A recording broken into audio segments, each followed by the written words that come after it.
Assalamualaikum warahmatullahi wabarakatuh. Shalom, Om Swastiastu, Nama Budaya, Salam Kebajikan. Di sini kami mahasiswa hukum Universitas Bangka Belitung mengucapkan terima kasih banyak kepada pihak Dinas Kelautan dan Perikanan Kota Pangkal Pinang, Bangka Belitung. Dan di kesempatan kali ini juga kami mengucapkan terima kasih telah memberikan kesempatan untuk kami melakukan wawancara pada pagi hari ini. Baiklah, untuk saat ini kita sudah bersama dengan narasumber kita, Bang Aji Prayoga SPI, yang akan berbagi informasi seputar tentang pengelolaan perikanan. Baiklah, untuk membuka pembahasan kita pada pagi hari ini, izinkan saya Esther Simbolon akan memberikan pertanyaan pertama, yaitu bagaimana Abang melihat pengaturan mengenai pengelolaan hasil perikanan dalam hukum nasional saat ini? Jadi tentang pengolahan ya, ini sampai jawab ya. Jadi kalau pengolahan nih, kalau secara garis besar yaitu pasti merujuk kepada HACCP, Hazard Analytical Trial Point, terus GMP, Good Manufacturing Practices. Jadi intinya, nak cuman pun kita ngolah, itu harus ada quality control. Nah, contoh misal jika nak bikin kalau di perikanan nih misal nugget, ada bikin nugget, bahannya dari mana? Apakah bahan ikan segar? Segala macam itu. Kalau kita ngomong pengolahan, karena kita untuk makan, pasti ikan harus jelas nih, baik buruk segala macam. Itu ada di kelaan namanya HACCP. Jadi setiap perusahaan itu pasti punya sertifikasi ya lah. Nah itu kalau ada di aturannya di undang-undang, memang undang-undang tentang pengelolaan perikanan. Ada dua tahun 2004 ya tahun 2009. Nggak tahu ngapain pentingnya keamanan pangan. Pasti ada namanya surveyor atau intinya manager quality. Di inti pengolahan perikanan sebagaimana hukum itu inti sebenarnya tadi di HACCP dan GMP. Lanjut ke pertanyaan kedua ya, Bang? Boleh. Apa ada ketentuan hukum internasional nih, Bang, yang turut mempengaruhi kebijakan pengolahan perikanan di Indonesia? Pasti ada. Contoh sekarang udang. Udang nama orang susah ekspor karena ada cesium katanya kan. Kami kayak macam-macam. Jadi untuk ekspor tuh beda dengan di Indonesia. Kita tidak usah ke perikanan lah. Kita contoh mie.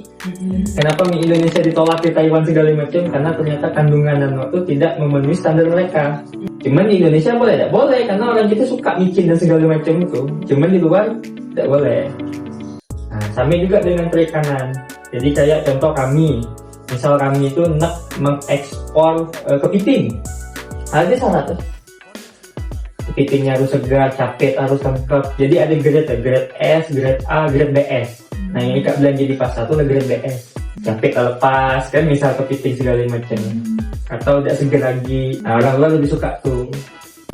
Sama kayak ikan, silakan kayak Singapura, Jepang. Itu kan mereka makannya yang ikan segar tuh. Nah gimana kita biar ikan itu tetap segar? Ada ambang batas tertentu. Jadi ada namanya standar keamanan pangan yang ditetapkan oleh mereka. Ada juga yang ditetapkan oleh WTO. Ada juga oleh FAO. Banyak. Maka tuh kebanyakan untuk ekspor tuh bukan bisa ikat langsung tuh susah. Pasti ada pihak ketiga. Karena pertama untuk ekspor tuh ada ketentuan yang paling susah itu untuk memenuhi kuota. Misal udang, syarat ekspornya ada 1 ton. Nah sedangkan tambak kalau bisa 100 kilo. Nah gimana yang memenuhi 100 ton? Dikumpul di suatu tempat baru diekspor.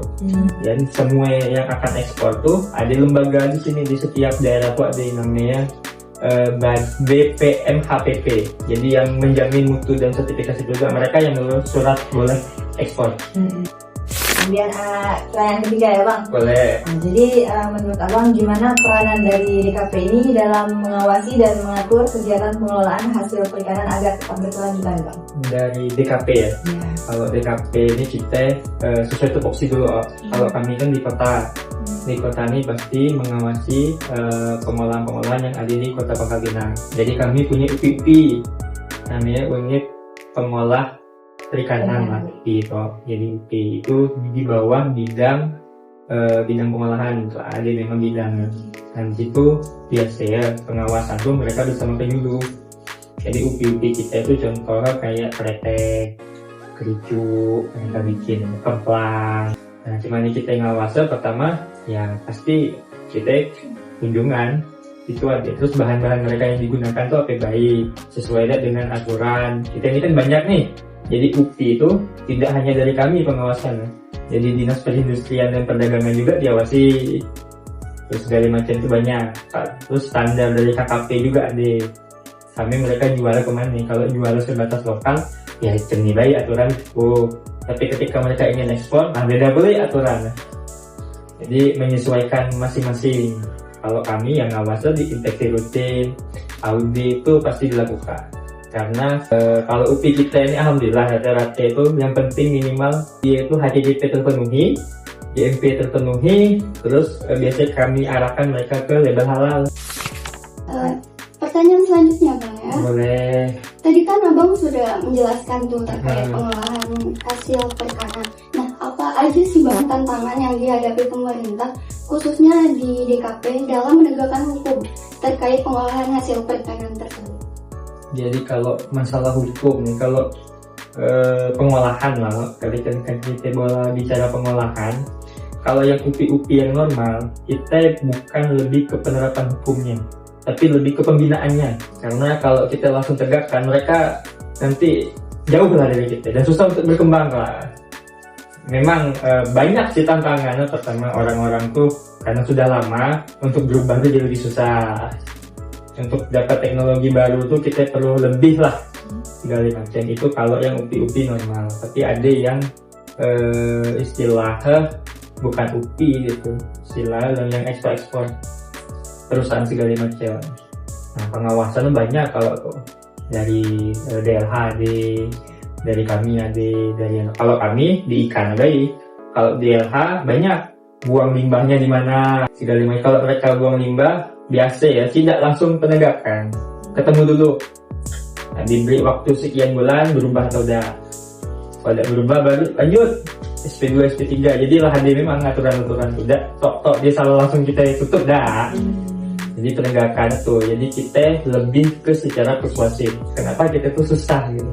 Nah, kita ngawasi juga susah karena bukan bagian dari kita gitu. Itu kan ada satu PP yang ngurusin itu. Jadi tantangan tuh banyak sebenarnya. Dari SDM, dari kita ya, dari regulasi ya. Jadi tantangan kita pertama ini administrasi ya. Pertanyaan kelima ya Bang. Bagaimana mekanisme kerjasama Indonesia dengan negara lain dalam bidang pengolahan atau ekspor hasil perikanan? Kalau kerjasama di KKP sendiri sekarang ini sudah melihat ke arah Vietnam. Jadi Vietnam tuh kenapa bisa ekspor lebih besar dari kita? Istilah meningkat terus setiap tahun. Negara kecil. Bahkan lada kita pun Vietnam yang ekspor.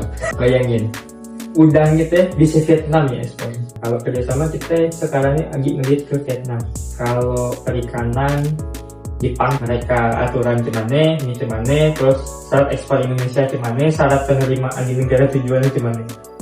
Kan ada tuh Indonesia kayak gini syaratnya, cuman di negara penerima kayak gini syarat. Nah itu dua unsur itu terpenuhi. Lanjut ke pertanyaan selanjutnya ya Bang. Sejauh mana sih aturan hukum itu melindungi keberlangsungan ikan endemik di Indonesia dari praktik eksploitasi yang berlebihan? Oke, kita bahas dulu apa itu ikan endemik, apa itu ikan lokal. Jadi beda. Ikan endemik itu ikan asli tempat tuh dan tidak di luar. Misal endemik ke Bangka Belitung, itu tidak bisa ditemuin di Kalimantan. Walaupun misal sama-sama cupang misalnya, dimana kita nengok beda di genetik. Terus kalau ikan lokal di Bangka ini ada 7 sih, yang lah punya nama Bangka 3. Cana bankanensis itu artinya di Bangka ditemukan. Terus ada itu caca bankanensis. Di Indonesia ada namanya peraturan pengelolaan perikanan yang mengatur ikan-ikan endemik, termasuk ikan endemik yang sudah langka. Biasanya dia itu ngacu juga ke aturan internasional. Ada namanya IUCN. IUCN itu istilah lembaga yang mengatur ikan-ikan yang sudah hampir punah. Jadi ada status hampir punah, sudah punah, rentan. Jadi banyak kategori itu. Jadi kalau hampir punah itu susah. Ada juga dia itu sebenarnya bukan ikan endemik, tapi satu-satunya di dunia tuh hanya bisa di situ gitu sekarang yang ditemukan. Jadi saya itu bilang, nah itu ada di aturan. Yang di Bangka belum, baru kita ajukan segala macam statusnya. Tuh, karena panjang lah proses. Walaupun sudah dimasukin tuh biasa ya. Kalau aturan hukum ya tadi orang kan ikan tuh banyak tuh yang mana dilindungi ini tergantung daerah masing-masing. Kayak arwana, tapi arwana yang Indonesia tuh lah banyak dilindungi karena ikan tuh pertama mahal, ekspor orang nyarinya banyak. Di Kalimantan kan ikan tuh bukan ikan bias. Di Sungai Kapuas orang tuh makan cari ikan arwana. Enggak ada ditangkap mulai tipis dong stop. Ada ikan Bangka tuh baru muncullah aturan tidak boleh ditangkap. Tapi kalau hasil budidaya boleh. Jadi ikan tuh cari induk segala macam, ikan kan dapat anak nih, lah banyak nih anak segala macam tuh boleh diekspor segala macam. Ada aturan-aturan tuh, cuman tidak boleh ngasih tangkapan gitu. Kalau di Bangka tadi 7 ke 8 nama tuh lupa pasti ya. Ada namanya desa berdigelar nih, desa berdigelar Jepang Bangka. Terima kasih banyak kami ucapkan kepada pihak Dinas Kelautan dan Perikanan Kota Pangkal Pinang, khususnya untuk Bang Aji Prayoga SPI yang sudah bersedia memberikan waktu dan penjelasan mengenai bagaimana pengelolaan perikanan tadi. Nah, melalui wawancara ini kami mendapatkan banyak wawasan baru dan mungkin juga tadi ada beberapa fun fact yang kami ketahui baru saja dan mengenai pengelolaan perikanan. Sekali lagi kami ucapkan terima kasih banyak kepada Bang Aji Prayoga atas kerjasama dan ketersediaannya untuk berbagi ilmu kepada kami. Sekian wawancara kami pada pagi hari ini. See you on the next wawancara. Boleh.